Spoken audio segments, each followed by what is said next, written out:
ओम नमः शिवाय। हर हर महादेव। सभी श्रोताओं को स्वागत है आपके अपने चैनल शिला भक्ति स्टोरीज में। आज चैत माह के कृष्ण पक्ष की षष्ठी तिथि और गुरुवार है। कल सुबह शीतला माता की पूजा की जाएगी और उन्हें ठंडे पकवानों का भोग लगाया जाएगा। तो इसके लिए आप सभी आज ही भोजन बनाकर रख लें और कल संभव हो तो चूल्हा में आग ना जलाएं और शीतला सप्तमी के दिन सुबह जल्दी उठकर शीतला माता की पूजा करें और ठंडे भोजन का भोग लगाएं। और ध्यान रखें कि इस भोजन को बिना गर्म किए खाना होता है। तो आप सभी श्रोताओं को मंगल जीवन की कामना करते हुए शुरू करते हैं आज की कथा। बोलिए गणेश जी महाराज की जय हो। प्राचीन काल में मदासर नाम का एक बलवान और पराक्रमी दैत्य था। वह चौवन ऋषि का पुत्र था। एक बार वह अपने पिता से आज्ञा लेकर द्वितीय गुरु शुक्राचार्य के पास गया और जाकर कहने लगा कि मैं समस्त ब्रह्मांड का स्वामी बनना चाहता हूँ, यह मेरी इच्छा है। तो मदासार की बात सुनकर शुक्राचार्य ने मदासार को अपना शिष्य बना लिया और शक्ति के एकाक्षरी मंत्र की विधि पूर्वक दीक्षा दी। दीक्षा लेकर मदासार वन में चला गया और कई वर्षों तक कठोर तपस्या करता रहा। वह तपस्या में इस तरह लीन हो गया कि तपस्या के दौरान चींटियों और दीमक ने उसके शरीर पर बयां बना ली और उसके चारों ओर वृक्षों का घना जंगल उगाया। ऐसी विकट तपस्या से माँ आदि शक्ति प्रसन्न हुई और उसे निरोगी एवं समस्त ब्रह्मांड का राजा बनने का वरदान दे दिए। इसके बाद मदासार ने पहले संपूर्ण धरती पर अपना साम्राज्य स्थापित किया, फिर स्वर्ग पर चढ़ाई करके इंद्र आदि देवताओं को पराजित करके स्वर्ग पर भी अपना हक जमा लिया। फिर उसने परम दसूर की कन्या सालसा से विवाह किया और 3 पुत्रों का पिता बना।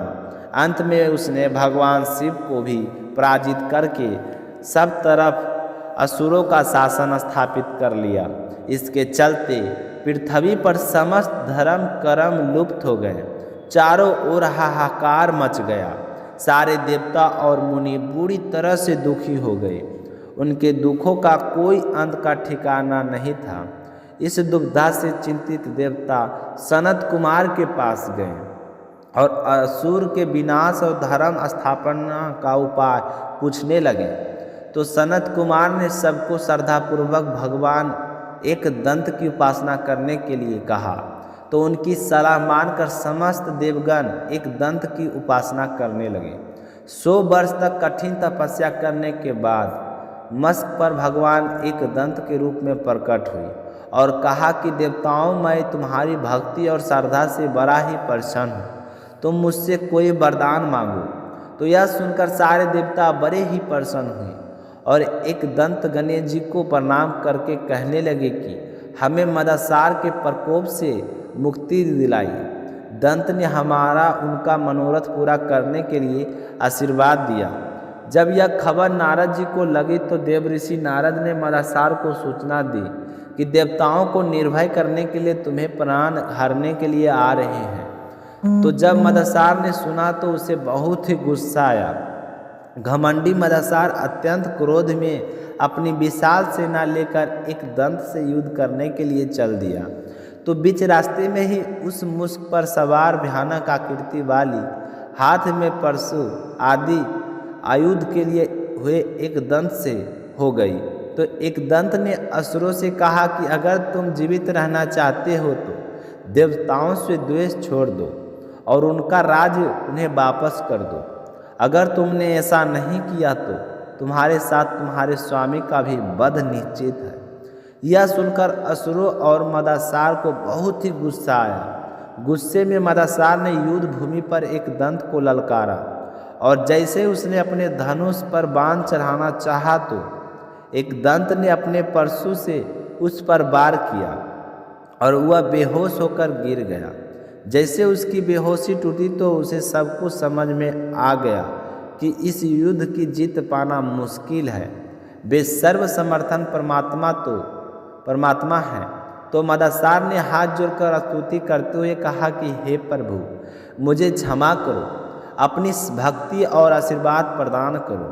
भगवान एकदंत मदसार की स्तुति से बहुत ही प्रसन्न हुए और कहा कि जहाँ मेरी पूजा हो तुम वहाँ पर कभी मत जाना। इसके बाद मदसार पाताल लोक में रहने के लिए चला गया और देवता भी बहुत ही प्रसन्न हुए और एकदंत की स्तुति करके अपने लोक चले गए। हे गणेश भगवान, जिस तरह आपने एकदंत अवतार लेकर देवताओं की रक्षा की, उसी तरह सभी की रक्षा करना। जो भी आपकी पूजा करके इस कथा को श्रद्धा भाव से उसे सुने, उसको हर जगह विजय प्राप्त हो। बोलिए गणेश जी भगवान की जय हो। अब सुनते हैं दूसरी कथा। अब अपने सुनते हैं दशा माता की अगली कहानी। बोलिए दशा माता की जय हो। किसी नगर में एक साहूकार रहता था। उसका परिवार में 5 पुत्र और 5 बहुएं थी तथा एक बेटी थी। साहूकार की पुत्री का विवाह तो हो चुका था, परंतु उसका गौना अभी नहीं हुआ था। इसी कारण वह अपने माता पिता के घर में रह रही थी। एक दिन की बात है, साहूकार की पत्नी दशा माता का डोरा ले रही थी तो उसकी बहुए ने कहा कि माँ जी, हमें भी दशा माता के डोरे लेने हैं। तो सास कहने लगी कि बेटा, अगर मन में श्रद्धा है तो जरूर लो और पूजा करो। तो वे सारी बहुएं डोरा लेने लगे। तो छोटी बहू ने पूछा कि माँ जी, आप कहो तो ननद बाई के लिए भी डोरा ले लेते हैं। तो सास ने कहा कि ठीक है, ले लो। तो बड़ी बहू कहने लगी कि माँ जी, उनकी तो विदाई होने वाली है, अगर व्रत पूरा ना होने से पहले ही विदाई हो गई तब क्या होगा। तो उसकी सास कहने लगी कि मैं व्रत का सारा सामान साथ में रख दूंगी, वह अपने ससुराल में जाकर पूजा कर लेगी। तो इस तरह सास उसकी 5 बहुओं और उसकी बेटी के लिए भी डोरा ले लिया। सारी की सारी पूरे विधि विधान से दशा माता का पूजन करने लगी। वैसा ही हुआ। व्रत पूरे होने वाले ही उसका पति उसे लेने के लिए आ गया। तो माँ ने अपनी बेटी को विधि पूर्वक विदा किया और उसकी पालकी में पूजा का सारा सामान रख दिया और सारी विधि बता दी कि पूजा कैसे करनी है। अब उनकी बेटी ससुराल के लिए विदा हो गई। जब वह अपने ससुराल पहुंची तो उसे घर के आंगन में गलीचा बिछाकर बैठ गया। अड़ोस पड़ोस की महिलाएं बहू देखने के लिए वहां आने लगी। सब उसकी सुंदरता और गहनों की तारीफ करने लगी। तो तारीफ सुन कर साहूकार की बेटी मन ही मन बड़ी ही प्रसन्न हो रही थी। तभी एक महिला की नज़र उसके गले में बंधे डोरे पर पड़ गई। तो वह दूसरी महिलाएं से कहने लगी कि बहुएं की माँ तो बड़ी टोटके वाली है, देखो गले में धागा बांधा है। तो उसकी बात सुनकर सभी महिलाओं की नज़र उसके गले में बंधे डोरे पर पड़ गई। तो सारी महिलाएं डोरे को लेकर आपस में अपनी अपनी राय प्रकट करने लगी। शाम को सास, ननद, देवरानी, जेठानी, घर की सभी महिलाएं उसी डोरे की चर्चा कर रही थी और सब के सब डोरे की निंदा कर रही थी। कोई कह रही थी कि जरूर कोई चेटक जानती है, कोई कहती पति को बस में करने के लिए बांधा है, तो कोई कहती पति को क्या, यह तो पूरे परिवार के लोगों को अपने बस में करना चाहती है। तो सुबह से शाम तक डोरे के बारे में तरह तरह की बातें सुनकर साहूकार की बेटी का दिमाग खराब हो गया। उसने अपने डोरे के गले से उतारकर जलती हुई आग में डाल दिया। जैसे ही डोरे को आग में डाला तो डोरा जला, वैसे ही सारे घर में आग लग गई। घर में रखा हुआ सब धान जल गया। घर के सारे सदस्य बड़ी मुश्किल से अपने प्राण बचाकर घर से बाहर आ गए। घरों में केवल नई बहू और उसका पति रह गया। बाकी सारे की सारी भाग जल गई। सारा घर का सारा सामान जल गया। घर में अब ना तो खाने को अन्न था और ना ही पहनने के लिए वस्त्र थे। इसलिए दोनों पति पत्नी गांव छोड़कर रोजगार की खोज में चल दिए। चलते चलते उसी गांव में पहुंच गए जहां उस लड़की का मायकी था। तो उस लड़की ने अपने पति से कहा कि तुम यहाँ पर थोड़ा बाहर झोंकने का काम करो और कोई दूसरा काम मैं ढूंढती हूँ। तो पत्नी का कहना मानकर वह बाहर झोंकने लगा और वह लड़की स्वयं कुएं पर जाकर बैठ गई। तब उस कुएं पर गांव की महिलाएं पानी भरने आया करती थी। तो उस लड़के की भाभी भी उस कुएं पर पानी भरने आई, परंतु उन्होंने अपनी नौरत का पहचाना नहीं। वे उससे कहने लगे कि तुम तो किसी भले घर की लड़की मालूम होती हो, कुछ काम करना चाहती हो तो बोलो। तो लड़की ने कहा कि काम तो करूँगी, परंतु कोई नीच काम नहीं करूँगी। तो उसकी बात सुनकर भाभी कहने लगी कि हमारी ननद ससुराल चली गई है, तुम हमारे बच्चों की देखभाल करते रहना और हमारे घर से सीधा लेकर अपना भोजन कर लेना। तो लड़की इस काम के लिए राजी हो गई। अब लड़की की भाभियाँ उसे अपने घर ले आई और सास से कहने लगे कि माँ जी, कुएं पर एक अनाथ लड़की बैठी थी, हम उसे घर ले आए हैं। वह हमारे बच्चों की देखभाल करेगी और हमारे घर में ही रहेगी। तो सास ने कहा कि ठीक है, मैं तो यही समझ लूँगी कि मेरी एक बेटी ससुराल चली गई तो दूसरी बेटी आ गई, परंतु एक बात का ध्यान रखना, तुम सारी आपस में इसको लेकर कभी कलह मत करना। तो सारी बहुएं राजी हो गई और वह लड़की भी अपने मायके में आकर खुश थी, पर उसने किसी को कुछ भी नहीं बताया कि मैं तुम्हारी ही बेटी हूँ। वह अपने भतीजे और भतीजियों को देखभाल करने लगी और अपना जीवन निर्वाह करने लगी। इस तरह एक साल बीत गया। फिर वही डोरा लेने का समय आया। तो सास को कहने पर सारी बहुएं ने डोरा लिया। बहुओं ने सास से पूछा कि क्या इस लड़की के लिए भी डोरा लेना है? तो सास ने कहा कि हाँ, जरूर ले लो। तो बहुएं कहने लगी कि हमने पिछले साल इसी तरह हमारी ननद वायसा के लिए भी डोरा लिया था, परंतु पूजा से पहले ही उनकी विदाई हो गई। अब इस लड़की को डोरा दिलाना चाहते हो? यदि यह भी पूजा से पहले चली गई तो क्या होगा?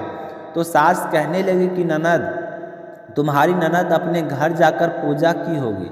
यह लड़की पूजा होने तक इसी घर में रहेगी, अपने आप पूजा में शामिल हो जाएगी और यदि कहीं चली गई तो मैं पूजा का सामान दे दूंगी, जहाँ जाएगी वहाँ पर पूजा कर लेगी। तो सबकी सहमति से लड़की ने भी दशा माता का डोरा ले लिया। 9 दिन तक वह दशा माता की कहानी तथा व्रत पूजन में शामिल होती रही। 10वें दिन लड़की की माता व बहुएं ने अपने सिर के बाल धोए और फिर स्नान किया, घर में चौका लगाया तथा पूजन की तैयारी करने लगी। तो उस लड़की ने उन बहुओं से कहा कि अगर मुझे कोई पुराने कपड़े मिल जाते तो मैं भी स्नान कर लेती। तो बहुएं ने अपनी सास से पूछकर अपनी ननद की साड़ी उस लड़की को दे दी। अपनी पुरानी साड़ी लेकर वह स्नान करने गई और फिर उसने अपने बाल धोए, स्नान किया। स्नान करके साड़ी पहनती और आंगन में आ गई। घर में पूजा आरंभ हो गई। जैसे ही वह पूजा के पास आकर बैठी तो बहुएं ने कहा कि यह तो हमारी ननद जैसी लग रही है। तो इस पर सास ने नाराज होकर कहा कि तुम क्या बोल रही हो? तुम्हारे मन में जो भी आता है बोलती रहती हो। पूजा के समय भी चुपचाप बैठा नहीं जाता। चुप रहो, मुझे कथा कहने दो और तुम मन लगाकर कथा सुनो। इस तरह बातें करने से कथा में विघ्न पड़ता है। तो सारी बहुएं चुप हो गई। कथा और पूजा समाप्त होने के बाद घर की सभी स्त्रियां पारण किया, लड़की ने भी पारण किया। इसके बाद वह सारी की सारी एक दूसरे के बाल गूंथने लगी। तो एक लड़की ने के बाल गूंथने शुरू किए तो वह बाल गूंथे बोली कि जैसी गुत्थी तुम्हारी सर में है वैसे ही गुंद हमारी ननद वायसा की है थी। तो बहू की इस तरह की बातें सुनकर उसकी सास नाराज होकर कहने लगी कि तुम मेरी बेटी की तुलना इससे क्यों कर रही हो? तो सास ने बहुओं को तो डांट दिया, परंतु उसकी बात मन में घर की कर गई और मन ही मन सोचने लगे कि जरूर कोई बात है, मुझे भी यह लड़की अपनी बेटी के समान दिखाई पड़ती है, मुझे पता करना होगा। इस तरह का निश्चय करके उस दिन शाम को सास ने कहा कि आज इस लड़की की चारपाई मेरे कमरे में लगा देना। तो उस लड़की की चारपाई उसके माँ के कमरे में लगा दी। अब तो माँ तो इस बात से अनजान थी कि वह मेरी बेटी है। अब रात हुई, सारी बहुओं को नींद आ गई, तो सास ने उस लड़की से पूछा कि बेटा, तुम्हारे पीहर में कौन कौन है? तो वह लड़की कहने लगी कि मेरे पांच भाभियाँ और तुम्हारे जैसे माता पिता। तो वह फिर पूछने लगी कि क्या हुआ? तो लड़की कहने लगी कि पीहर में मैंने दशा माता का डोरा लिया था, उसके पूजन से पहले ही ससुराल के लिए विदा हो गई, और जैसे ही ससुराल पहुंची तो वहाँ की महिलाएं ने मेरे गले में बंधे हुए डोरों को लेकर ताने कसने शुरू कर दिए। कोई मुझे बुरा बताता, कोई मेरी माँ को बुरा बताता। इस तरह सुबह से शाम तक मैं उन महिलाओं के ताने सुन सुनकर परेशान हो गई, और मन ने उसे डोरे को गले से निकालकर चूल्हे में जलती हुई आग में डाल दिया। उस डोरे के साथ ही हमारा सारा घर जलकर भस्म हो गया। घर के सारे लोग भाग गए और हम दोनों पति पत्नी उसी घर में रह गए। आग की लपेटों में के कारण हम दोनों का चेहरा झुलस गया। मुश्किल से जान बचाकर हम वहाँ से भागे थे। फिर काम की तलाश में इस गांव में आए तो उसकी माँ पूछने लगी कि तुम्हारा पति कहाँ है? तो वह लड़की कहने लगी कि मेरा पति तो बर भोंजे के यहाँ भार झोंकता है। दशा माता के प्रकोप से हमारी यह हालत हो गई है। तो उसकी माँ समझ गई कि यह लड़की और कोई नहीं, मेरी ही बेटी है। तब उसने अपनी पांचों बेटों को बुलाकर कहा कि यह तुम्हारी छोटी बहन है, हम इसे पहचान ही नहीं पाए। जब उसकी भाभियों को पता चला तो सारी बड़ी ही खुश हुई और हैरान होकर पूछने लगी कि तुम्हारे साथ क्या हुआ? तुम्हारा चेहरा इस तरह से काला क्यों लुट हो गया? तो उसकी सास ने उन पांचों बहुओं को सारी बात बता दी और अपने बेटे से कहा कि बेटा, तुम्हारा जीजा बर भोंजे के यहाँ भार झोंकता है, तुम सुबह जाना उसे लेकर आना। तो सुबह उसके पांचों भाई बहन भोजे के यहाँ गए और अपने जीजा जी को लेकर घर आ गए। घर लाकर उसे स्नान कराया, अच्छे वस्त्र पहनने के लिए दिए। कपड़े पहनते हुआ सुंदर साहूकार दिखाई देने लगा। फिर वह कुछ दिनों तक अपने ससुराल रहा। फिर कहने लगा कि मुझे अब अपने घर चलना चाहिए। अब तक तो मेरे माँ बाप भाई भाभियाँ आ गए होंगे। इस तरह वह अपने ससुराल वालों से विदा लेकर अपने घर की ओर चल पड़ा। घर पहुंचकर देखा कि सारे लोग पहले की तरह सुखपूर्वक रह रही है। तो इसके बाद वह फिर से अपने ससुराल आया और फिर अपनी पत्नी को विदा करा करके घर ले गया। वह अपनी दशा पर विचार करती हुई जा रही थी। मार्ग में एक नदी पड़ती थी। उस नदी में स्नान करके अप्सराएं दशा माता का डोरा ले रही थी। उनके पास एक डोरा बच गया था। तो वे मेरी सारी अप्सराएं कहने लगी कि यदि इस डोली में कोई उच्च वर्ग की स्त्री हो तो उसे यह डोरा दे देते हैं। फिर वे सारी की सारी डोली के पास गई और पूछा कि तुम कौन हो, और उस घर की लड़की जानकर वह डोरा उसे दे दिया। जब लड़की अपने ससुराल पहुंची तो सास थाल सजाई, ननद कलश लिए और जेठ जेठानियाँ अन्य मांगलिक वस्तुएं लिए उसका स्वागत करने के लिए तैयार खड़ी थी। नेक दस्तूर हो जाने के बाद लड़की को आसन पर बैठाया। आसन पर बैठाने के बाद लड़की ने कहा कि आप लोगों ने पिछली बार दशा माता के डोरे के लिए अपशब्द कहे थे, जिसकी वजह से हमारे घर की यह हालत हो गई। सारे लोग आपस में बार छूट गए। घर का धन धान जलकर सवा हो गया। बड़ी मुसीबतें उठाने के बाद अब अच्छे दिन आए हैं। तो अब की बार आप ऐसी बात मत करना, मेरे दशा माता की डोरी का अपमान मत करना। दशा माता की पूजा और व्रत घर की दशा सुधारने के लिए किया जाता है। अतः मैं आपसे हाथ जोड़कर विनती करती हूँ कि अब की बार आपसे कोई भी मेरे दशा माता की डोरे की निंदा ना करे। जब मेरा व्रत पूर्ण हो जाए तब सारी श्रद्धा पूर्वक पूजा करें। तो सबने खुशी की बात मान ली। 9 दिनों तक व्रत चलता रहा। 10वें दिन विधि पूर्वक डोरे की पूजा की गई। 7 सुहागिन को न्योता दिया गया और उनका श्रृंगार करके आंचल भरा गया। इस प्रकार दशा माता का पूजन समाप्त हुआ। इससे उनके घर की दशा सुधर गई और घर में अन्न धन सुख सौभाग्य का वास हो गया। उसके बाद उसकी सास ननद रानियाँ जेठ जेठानियाँ सारी की सारी दशा माता का पूजन करने लगी। हे दशा माता, जिस तरह आपने उस लड़की को दिन फेरे उसके घरों की दशा सुधारी, वैसे ही सबकी सुधारना, सब पर दया करना। जो भी व्रत रखकर पूजा पाठ करे और आपकी इस कथा को सुने, उसकी सारी मनोकामनाएं पूर्ण करना। बोलिए दशा माता की जय हो। तो आज की कथा समाप्त होती है। आप सभी माता एवं बहनों की कथा सुनकर कैसी लगी कमेंट करके ज़रूर बताइए। साथ ही शीला भक्ति स्टोरी चैनल को अभी तक सब्सक्राइब नहीं किए तो सब्सक्राइब जरूर कीजिए। मिलते हैं नेक्स्ट वीडियो में, तब तक अपना ख्याल रखिएगा। जय श्री कृष्णा, राधे राधे।